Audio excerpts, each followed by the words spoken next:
Je m'appelle Lara, et j'ai 28 ans. J'habite dans un petit quartier tranquille, avec de petites maisons, des pelouses verdoyantes, et des gens sympathiques qui vous saluent de la main quand vous passez. C'est le genre d'endroit où rien d'important ne se produit, jusqu'à ce que ça arrive. Et, pour moi, tout a commencé avec Don, mon voisin de 60 ans. Don habitait à côté, avec sa femme Margaret. Ils étaient mariés depuis plus de 30 ans, et, de l'extérieur, ils semblaient un couple normal. Don était grand, avec des cheveux gris et un sourire aimable qui rassurait. Margaret était plus petite, avec une voix aiguë et une habitude de se plaindre de tout, du temps, du facteur, même du chant des oiseaux, trop fort le matin. Je ne leur parlais pas beaucoup, juste un rapide bonjour quand je les voyais dehors, mais tout a changé un soir. C'était une chaude soirée de juin. Le soleil venait de se coucher, et j'étais assise sur ma véranda, avec un verre de thé glacé, à regarder les lucioles scintiller dans le noir. C'est alors que Don s'est approché. Il avait l'air fatigué, les épaules affaissées, comme s'il portait quelque chose de lourd. Il s'est arrêté au bord de mon jardin, et a dit, « Dis donc, Lara, on peut parler ?» J'étais surprise. Don n'était jamais venu vers moi comme ça. « Et bien sûr, » ai-je dit en désignant la chaise vide à côté de moi. « Qu'est-ce qui se passe ?» Il s'est assis, se passant la main dans les cheveux. Pendant une minute, il est resté silencieux, fixant simplement le sol. Puis, il a parlé à voix basse, « C'est Margaret. Ça ne va pas bien entre nous. Ça fait longtemps. » Je ne savais pas quoi dire. Je les avais entendus se disputer parfois. Sa voix forte transperçait les murs fins de nos maisons, mais je me disais que c'était comme ça que les gens mariés étaient après tant d'années. « Je suis désolée », ai-je fini par dire. « Que puis-je faire ?» Il m'a alors regardé, ses yeux bleus accrochant la lumière de ma lampe de Porsche. « Peut-être que oui, » a-t-il dit.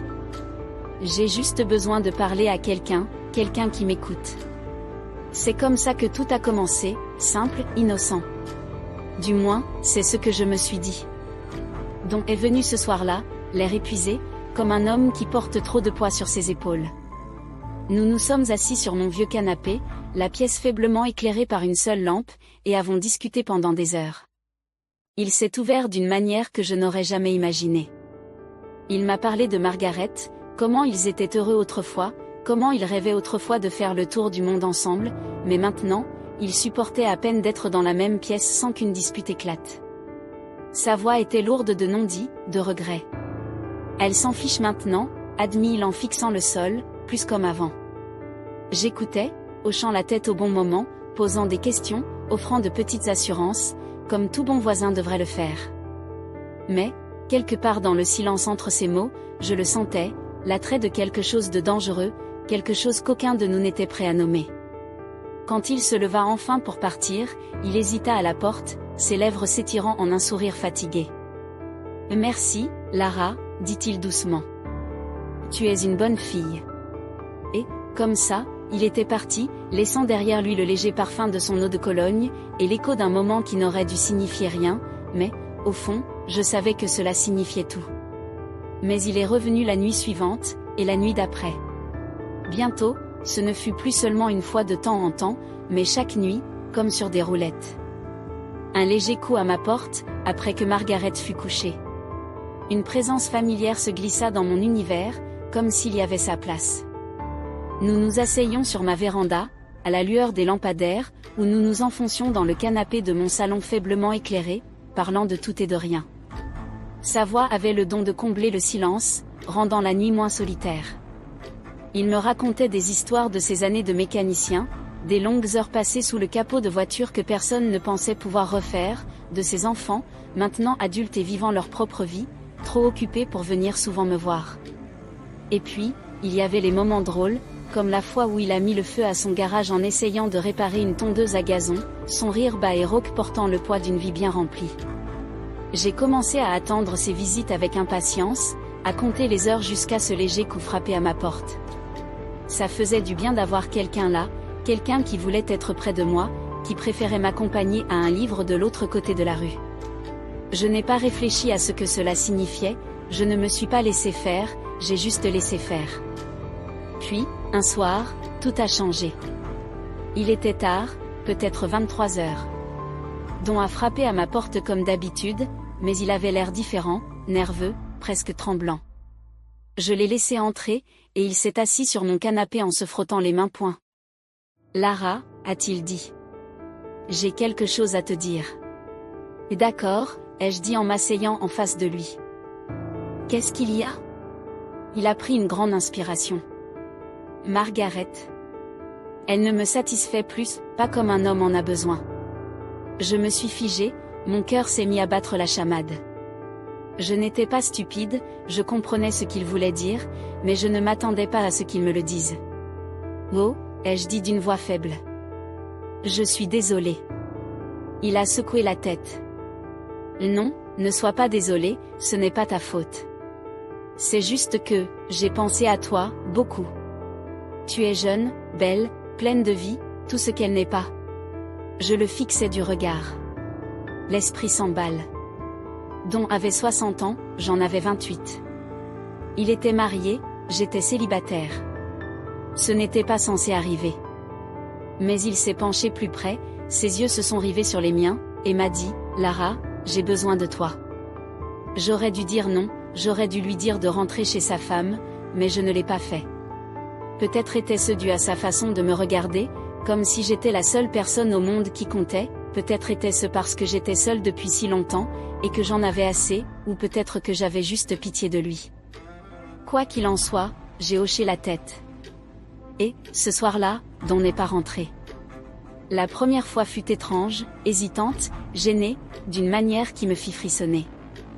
Don était doux, voire prudent, mais je voyais bien que ce n'était pas quelque chose qu'il avait fait depuis longtemps. Ses mains tremblaient légèrement en caressant ma peau, sa respiration était saccadée, comme s'il redécouvrait quelque chose qu'il avait perdu. Nous étions dans ma chambre, l'air était lourd de silence, la seule lumière provenant de la faible lueur du lampadaire extérieur. Les rideaux étaient tirés, nous isolant du reste du monde, donnant l'impression que rien d'autre n'existait au-delà de ces 4 murs. Je me suis dit que tout allait bien, que je faisais quelque chose de bien, quelque chose que Margaret ne voulait plus ou ne pouvait plus faire pour lui. Alors je lui ai donné ce dont il avait besoin, ou du moins ce qu'il disait d'avoir besoin. Une fois terminé, il m'a serré contre lui, ses bras m'entourant comme s'il avait peur que je disparaisse. Ses lèvres ont effleuré mon oreille, sa voix basse est chargée de quelque chose que je ne parvenais pas à nommer. « Tu es incroyable, Lara », murmura-t-il. Tellement meilleure qu'elle.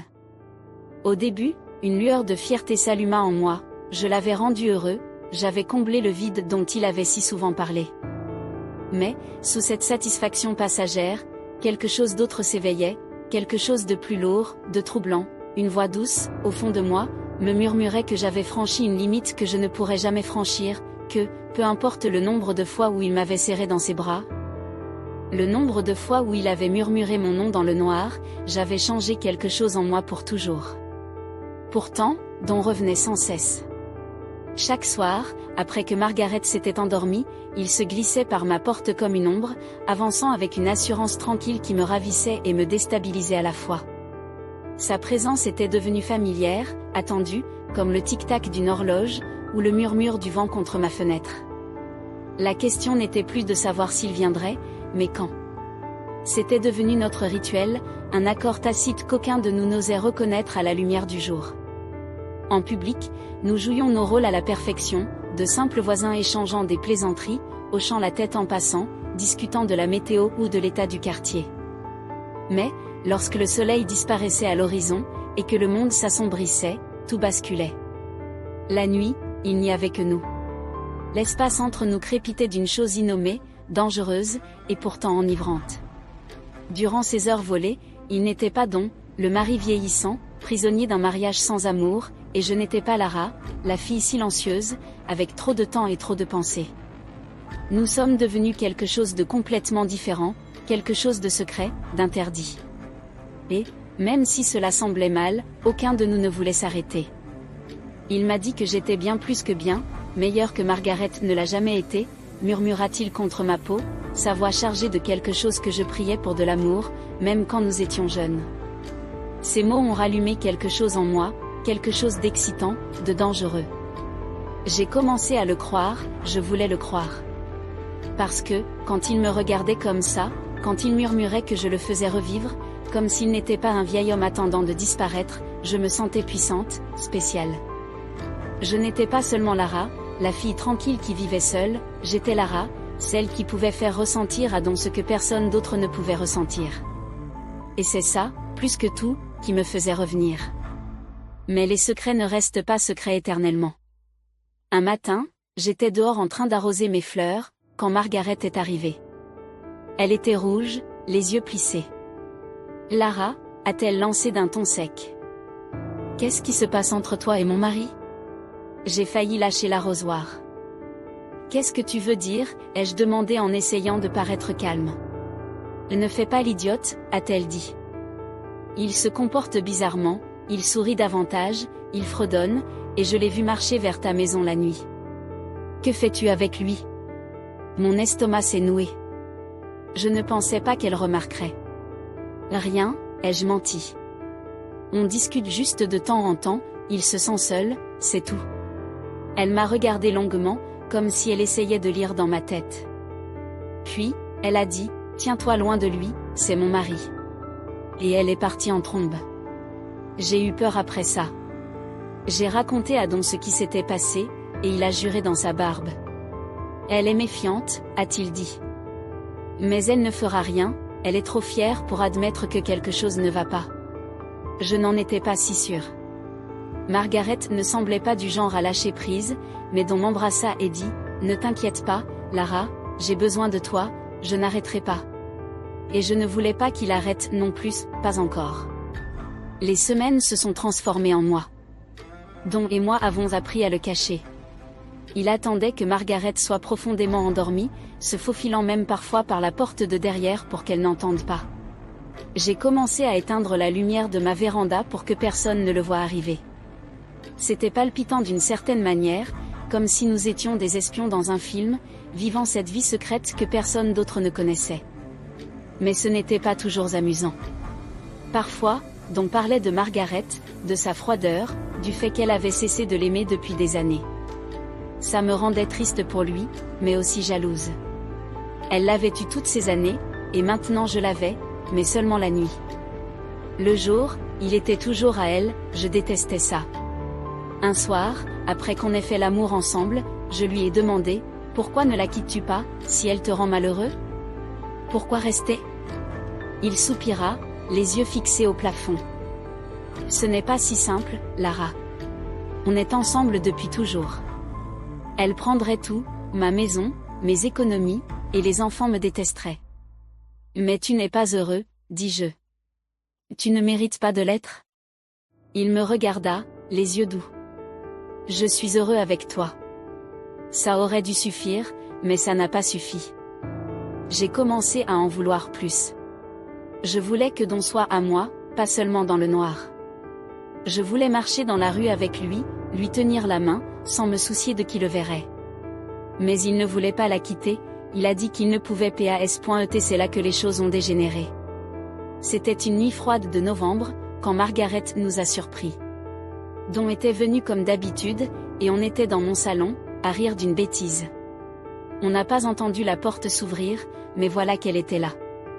Margaret, debout sur le seuil, le visage blême de rage. Don, a-t-elle crié. Mais qu'est-ce que tu fous ? Don s'est levé d'un bond, les yeux écarquillés. Margaret, je... Ne mens pas, a-t-elle crié. Je le savais, je savais qu'il se passait quelque chose. Elle s'est tournée vers moi, la voix tremblante. Espèce de petite traînée, tu me voles mon mari. Je ne pouvais pas bouger, impossible de parler. Mon cœur battait si fort que j'ai cru qu'il allait éclater. Don a essayé de la calmer, en disant, ce n'est pas ce que tu crois. Mais c'était exactement ce qu'elle pensait. Elle n'a pas écouté, elle n'arrêtait pas de crier, de m'insulter, de dire à Don qu'il était dégoûtant. Puis, elle est sortie en trombe, claquant la porte si fort que les fenêtres ont tremblé. Don s'est affalé sur le canapé, la tête entre les mains. Elle va divorcer, a-t-il dit. Elle va tout prendre. Je me suis assise à côté de lui, les mains tremblantes. Je suis désolée, ai-je murmuré. Je ne voulais pas que ça arrive. Il m'a regardé, les yeux fatigués. Ce n'est pas ta faute, Lara. Je le voulais, je le veux toujours. Mais je n'en étais plus sûre. La culpabilité me rongeait. Les mots de Margaret résonnaient dans ma tête, voleuse, briseuse de ménage. Étais-je vraiment comme ça? Je m'étais dit que j'aidais donc, que je lui donnais ce dont il avait besoin, quelque chose que moi seule pouvais lui offrir. Mais maintenant, ça me semblait mal, sale. Les jours suivants furent chaotiques. Margaret n'a pas perdu de temps, elle a mis Don dehors, et il s'est présenté à ma porte avec une valise, demandant à rester. Je l'ai laissé entrer, que pouvais-je faire d'autre? Mais ce n'était plus pareil. L'excitation avait disparu, maintenant c'était réel, et le réel était compliqué. Margaret l'a dit à tout le monde, voisins, amis, même les enfants de Don. Bientôt, tout le quartier a su. Les gens ont arrêté de me faire signe, ils chuchotaient quand je passais, le regard froid. J'entendais les mots, liaison, tricheuse, cette fille. J'ai arrêté de sortir, sauf si j'y étais obligée. Don essayait de faire en sorte que ça marche, il préparait le dîner, me racontait des histoires, me prenait dans ses bras le soir. Mais je voyais la tension sur son visage.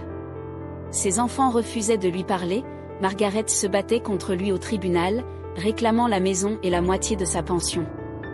Il perdait tout, et je ne pouvais m'empêcher de penser que c'était ma faute. Un soir, je n'en pouvais plus. Nous étions assis sur mon canapé, la télé allumée, mais aucun de nous ne la regardait. Je me suis tournée vers lui, et lui ai dit, « Don, ça ne marche pas. » Il a froncé les sourcils. « Qu'est-ce que tu veux dire ?» Ça, dis-je en agitant la main entre nous. Toi et moi, ça gâche ta vie, et la mienne. Lara, non, dit-il en me prenant la main. Tu es la meilleure chose qui me soit arrivée. Mais ce n'est pas bien, dis-je en m'écartant. Tu es mariée, tu as une famille, je ne peux pas continuer comme ça. Il me fixa, le visage décomposé. Ne fais pas ça, s'il te plaît. Je dois le faire, dis-je d'une voix brisée. Tu dois retourner auprès de Margaret, arrange-toi avec elle. Elle ne me reprendra pas, dit-il, pas après ça. Alors trouve une solution, dis-je, mais je ne peux plus être mêlé à tout ça. Il ne protesta pas, il hocha simplement la tête, lentement et tristement, et fit sa valise. Lorsqu'il partit, je le regardais marcher dans la rue, les épaules voûtées, comme la première nuit où il était venu me voir. J'ai fermé la porte, et pleuré jusqu'à ne plus pouvoir. C'était il y a 6 mois. Don a emménagé dans un petit appartement à l'autre bout de la ville. Margaret a gardé la maison, et, d'après ce que j'ai entendu, elle va bien, en colère, mais bien. Les enfants de Don refusent toujours de lui parler, mais il essaie d'arranger les choses. Moi, je suis toujours là, dans ma petite maison, à essayer d'oublier. Le quartier ne m'a pas pardonné, je le sens à la façon dont leurs regards s'attardent trop longtemps, aux voix chuchotées qui se taisent quand je passe. Le poids de leur jugement pèse sur moi, mais j'ai appris à le porter. Avant, je tressaillais au murmure, au regard froid de ceux que j'appelais autrefois mes amis. Maintenant, je continue d'avancer. Peut-être que je le mérite, peut-être que c'est ma punition. J'ai fait une erreur, une terrible. À l'époque, je pensais aider Don, lui donner quelque chose dont il avait besoin, quelque chose que moi seul pouvais lui offrir. Mais je le vois maintenant, je ne l'ai pas sauvé, je l'ai ruiné. Je nous ai ruinés. Parfois, je le revois encore. Il passe dans cette vieille voiture cabossée, celle qui nous emmenait pour d'interminables balades nocturnes, celle qui était autrefois comme une seconde maison. Il ralentit toujours juste ce qu'il faut, me fait un petit signe triste, et je lui rends l'appareil. Mais c'est tout, il ne reste plus de mots entre nous. Juste les fantômes de conversations qui n'ont jamais eu lieu, des excuses non dites. Les nuits sont les plus dures. Le silence s'étend trop loin, pesant comme un poids insupportable. Pas de rire, pas de secrets murmurés, pas de Don prononçant mon nom. Juste moi, mes regrets, et les souvenirs auxquels je ne peux échapper. C'est peut-être comme ça que ça doit être. C'est peut-être ce que je mérite.